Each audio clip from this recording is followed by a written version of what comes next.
Le cruel empereur ou la femme fidèle.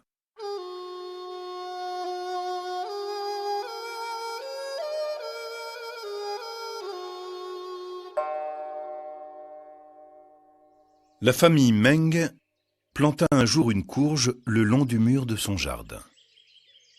La floraison fut magnifique, et d'une fleur naquit un fruit exceptionnellement gros. Lorsqu'il arriva à maturité, d'un joli jaune d'or, la famille Meng décida de le cueillir.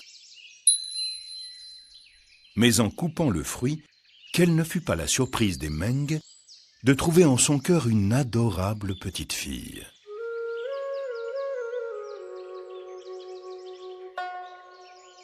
Ils décidèrent de l'élever et la baptisèrent du nom de Jiang.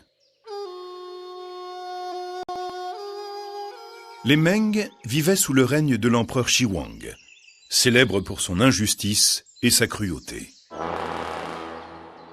Craignant les Huns, qui ne lui laissaient pas de répit et las de leurs invasions incessantes, l'empereur décida de construire un mur le long de la frontière nord de la Chine.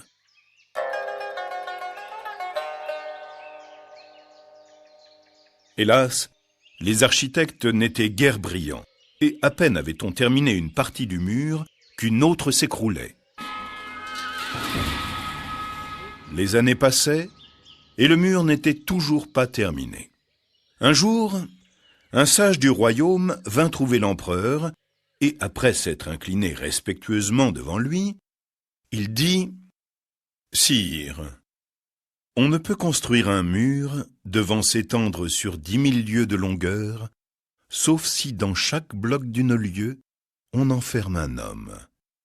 L'esprit de l'homme veillera alors sur ce bloc, et le mur deviendra indestructible. »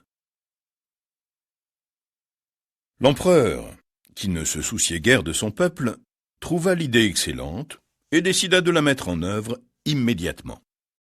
Dans chaque région, chaque ville, chaque maison, ce fut l'horreur. Des hommes, des jeunes filles, des garçonnets furent saisis et emmurés vivants. Un autre sage du royaume vint trouver l'empereur, et après s'être incliné respectueusement devant lui, il dit « Sire, votre façon d'utiliser le peuple pour édifier votre mur terrifie le pays tout entier. Il se pourrait qu'il se révolte avant même que le mur ne soit terminé. Mais j'ai peut-être la solution. Un homme nommé Wan demeure non loin du palais. Or, vous n'êtes pas sans savoir que Wan signifie 10 000. Si vous prenez cet homme, il suffira à lui seul pour les 10 000 lieues, puisque Wan, 10 000, est son nom.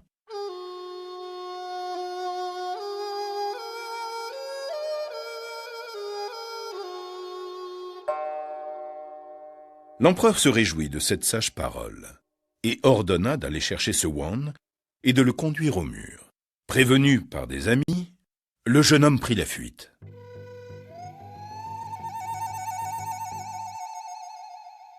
Après avoir couru fort longtemps, il finit par se réfugier dans un jardin où les grandes feuilles d'un bananier paraissaient une cachette idéale.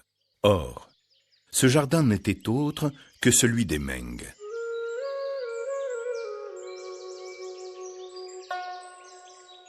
Un soir, alors que la lune était pleine, la belle Jiang, devenue une superbe jeune femme, descendit dans le jardin. Wan l'aperçut, et aussitôt, il en tomba éperdument amoureux.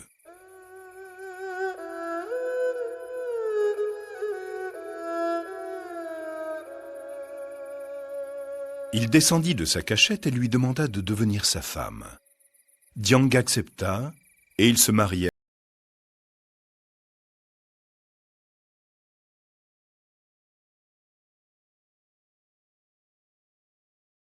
Ils étaient en train de célébrer joyeusement leurs noces lorsque les soldats de l'empereur firent irruption dans le jardin et s'emparèrent de Wan, qu'ils emmenèrent près du mur.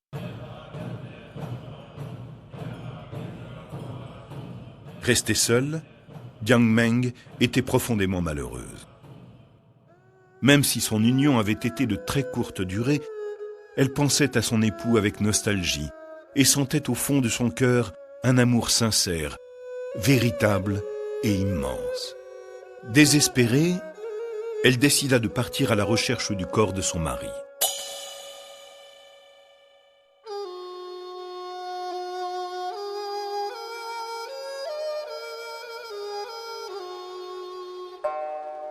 Elle affronta les éléments, la pluie, la neige, les brûlures du soleil. Elle traversa les plaines et les montagnes, les fleuves et les lacs, et parvint au prix de grandes souffrances et de fatigues au pied du mur. Devant un édifice aussi immense, elle se demandait comment retrouver les restes de son bien-aimé.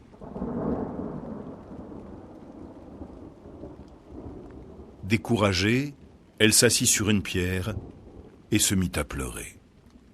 Le mur, ému par tant de chagrin, s'écroula, laissant apparaître les os de Wan.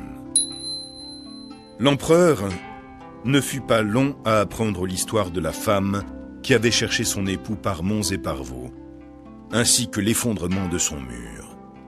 Il vint en personne voir Diang, et éperdu d'admiration devant sa beauté, intrigué, il lui demanda de devenir impératrice.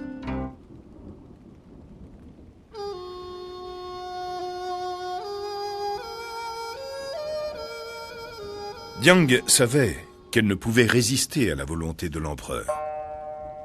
Elle posa diverses conditions pour cette union. Une fête des morts de 49 jours devait être célébrée à la mémoire de son époux. L'empereur et tous les sujets de la cour devaient prendre part aux funérailles. Une terrasse devait être construite sur les rives du fleuve, car Diang souhaitait pouvoir offrir des sacrifices aux morts en souvenir de son époux défunt.